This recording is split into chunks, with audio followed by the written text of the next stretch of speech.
सोचो अगर तुम्हारे फ़ोन में किसी कॉन्टैक्ट का नाम ही सेव ना हो तो बार बार उसका नंबर याद रखना पड़ेगा ना। थोड़ा मुश्किल हो जाएगा। कोडिंग में भी कुछ ऐसा ही होता है। कंप्यूटर भी वैल्यूज़ को याद नहीं रख सकता जब तक हम उन्हें एक नाम ना दे दें, और इसी नाम को पाइथन में कहते हैं वेरिएबल।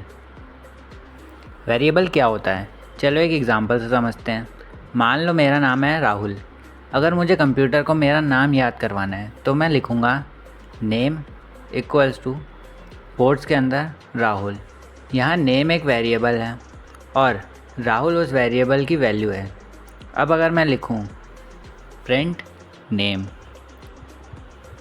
तो आउटपुट में आएगा राहुल। ध्यान देना, हमने प्रिंट के अंदर नेम लिखा है ना कि राहुल, क्योंकि कंप्यूटर को पता है कि नेम के अंदर राहुल स्टोर है। बिल्कुल वैसे ही जैसे तुम्हारे फ़ोन में मम्मी नाम के कॉन्टैक्ट के अंदर फ़ोन नंबर सेव होता है। तुम कॉल करते वक्त नंबर टाइप नहीं करते, बस मम्मी पर क्लिक कर देते हो। कोडिंग में भी वेरिएबल बिल्कुल वैसे ही काम करता है। एक मिनट, अब तुम्हारे दिमाग में क्वेश्चन आ रहा होगा, वेरिएबल का नाम वेरिएबल ही क्यों रखा? आंसर बहुत सिंपल है। वेरिएबल का मतलब ही होता है जो चेंज हो सके। एग्जाम्पल से देखते हैं। मान लो तुमने एक टेस्ट दिया और उसमें तुम्हारे मार्क्स आ गए 78।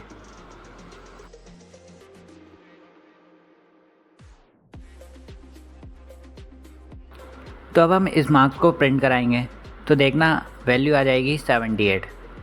लेकिन मान लो तुमने एक दूसरा टेस्ट भी दिया और उसमें तुम्हारे मार्क्स आ गए 95। तो अगर अब हम इसमें 95 लिखेंगे तो अब ये उसे प्रिंट कर देगा। देखा, वेरिएबल वही रहा, बस वैल्यू चेंज हो गई। अब एक और इम्पॉर्टेंट चीज़ समझते हैं, डेटा टाइप्स। सोचो तुम एक शॉपिंग मॉल गए, वहाँ अलग अलग सेक्शंस होते हैं, कपड़े अलग, शूज़ अलग, ग्रॉसरीज अलग, सब चीज़ें एक ही शेल्फ पर नहीं रखी होती। वैसे ही पाइथन भी हर वैल्यू को उसके टाइप के हिसाब से अलग कैटेगरी में रखता है। इन्हीं कैटेगरीज़ को डेटा टाइप कहते हैं। देखो, पहला है स्ट्रिंग। स्ट्रिंग का मतलब जो भी टेक्स्ट हो, जैसे तुम्हारा नाम, तुम्हारे सिटी का नाम या किसी कंपनी का नाम। अब हम एग्ज़ाम्पल में लेते हैं। जैसे मान लो नाम है टेक डिकोडर। ध्यान रखना, जब भी टेक्स्ट लिखोगे उसे कोट्स के अंदर लिखना होगा। अगर तुम ऐसे ही लिख दोगे, मान लो name equals to tech decoder, तो पाइथन एरर दे देगा, क्योंकि उसे लगेगा टेक डिकोडर किसी वेरिएबल का नाम है, इसलिए टेक्स्ट को कोट्स के अंदर ही लिखना। अब दूसरा है इंटीजर, होल नंबर्स जिसमें डेसिमल नहीं होता, जैसे 10, 20, 30, 5, 4, 3, या तुम्हारी एज। मान लो एज है 20, ये एक इंटीजर है।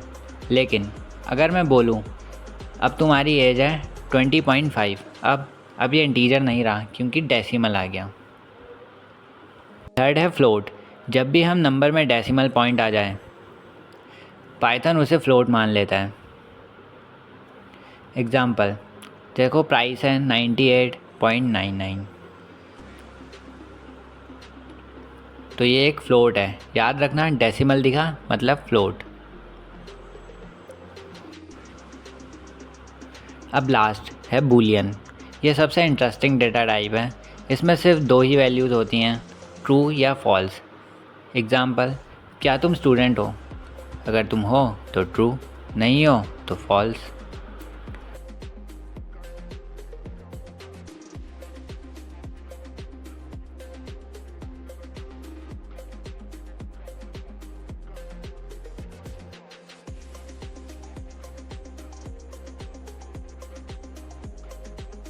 देखा, यहाँ पे ट्रू आ रहा है, तो एक स्टूडेंट है।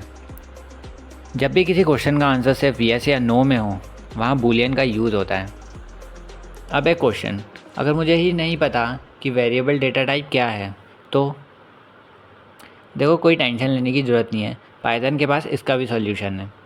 सोचो एक बॉक्स है, अगर तुम्हें नहीं पता उसके अंदर क्या रखा है तो तुम क्या करोगे? बॉक्स खोल कर देखोगे? हाँ, बॉक्स खोल के ही देखना पड़ेगा। अब पाइथन में वो बॉक्स खोलने का काम करता है टाइप, वही बॉक्स खोलने का काम करता है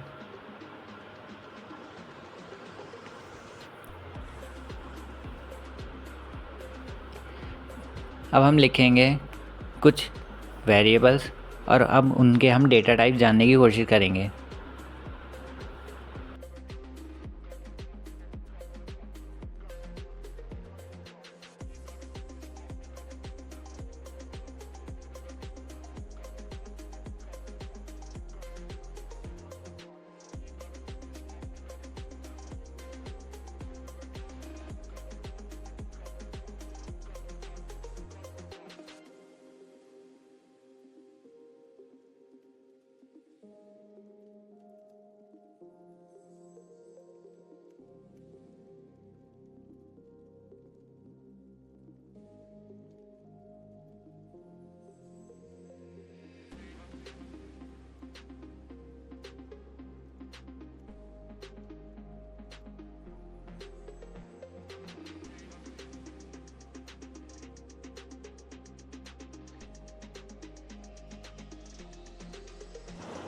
तो देखा आपने, इसने हमें सारे डेटा टाइप्स एक साथ लिख के दे दिए हैं।